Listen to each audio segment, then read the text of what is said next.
Hours market வந்து எப்படிங்கண்ணா இருக்கு? நம்ம கோவிட்க்கு அப்புறம் நாம இப்ப நல்லா நோட் பண்றோம் தெரியுது.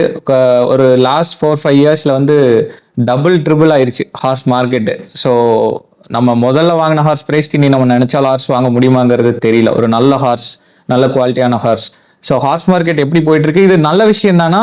இல்ல சில மைனஸ் அண்ட் பிளஸ் இருக்கா இதுல?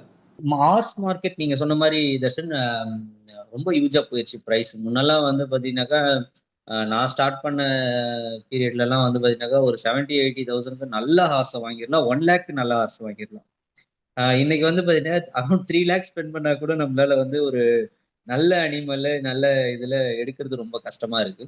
ஸோ இதுக்கு காரணம் பர்சனலா நான் என்ன நினைக்கிறேன்னாக்கா, நிறைய பேர் ஓட்டணும்னு ஆசை நிறைய பேருக்கு வந்துருச்சே கண்டி அதை ப்ரீட் பண்ணி நல்ல குட்டியை இறக்கி அதை வளர்த்தி ஒரு பொருளா கொண்டு வரணுன்றது வந்து ரொம்ப குறைவா இருக்கு. ஏன்னா வந்து இது ஒரு லாங் ப்ராசஸ் இல்லையா? ஒரு ஹார்ஸை ப்ரீட் பண்ணி 1 இயர் வெயிட் பண்ணி மறுபடியும் அதை ஒரு 3 இயர்ஸ் வளர்த்து அதுக்கப்புறம் சேடல் பண்ணி ஏறுறதுன்றது ஒரு 4 இயர் எஃபர்ட் இருக்கு.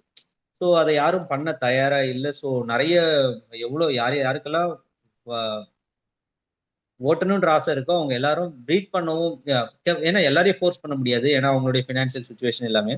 ஸோ அவங்களுக்கு வந்து கெப்பபிலிட்டி இருந்தால், அவங்களால ஒரு ஹார்ஸை வந்து ப்ரீட் பண்றதுக்கான கெப்பபிலிட்டி இருந்தால் கண்டிப்பா அவங்க எல்லாரும் ப்ரீட் பண்ணி ஒரு நல்ல குட்டியை வளர்த்தா நல்லா இருக்கும். அவேர்னஸ் கொண்டு வரணும். அதான் அவங்களை எஜுகேட் பண்ண ப்ரீடிங் வந்து எவ்வளவு முக்கியம், எவ்வளவு ஏன்னா வந்து இன்னைக்கெல்லாம் வந்து பாத்தீங்கன்னாக்கா நிறைய ரொம்ப very few breeders in Tamil Nadu, in and around Tamil Nadu. எல்லாருமே என்ன நினைக்கிறாங்கன்னா நார்த்து போயிட்டு குதிரை வாங்கிட்டு வந்துடலாம்னு தான் நினைக்கிறாங்களே கட்டி இங்க ப்ரீட் பண்ணி ஒரு நல்ல குட்டியை உருவாக்கி நார்த்துக்கு அனுப்புவோம்னு ரொம்ப குறைவா தான் இருக்காங்க அந்த மாதிரி மக்கள். ஸோ அது வளரணும்னு நினைக்கிறேன்.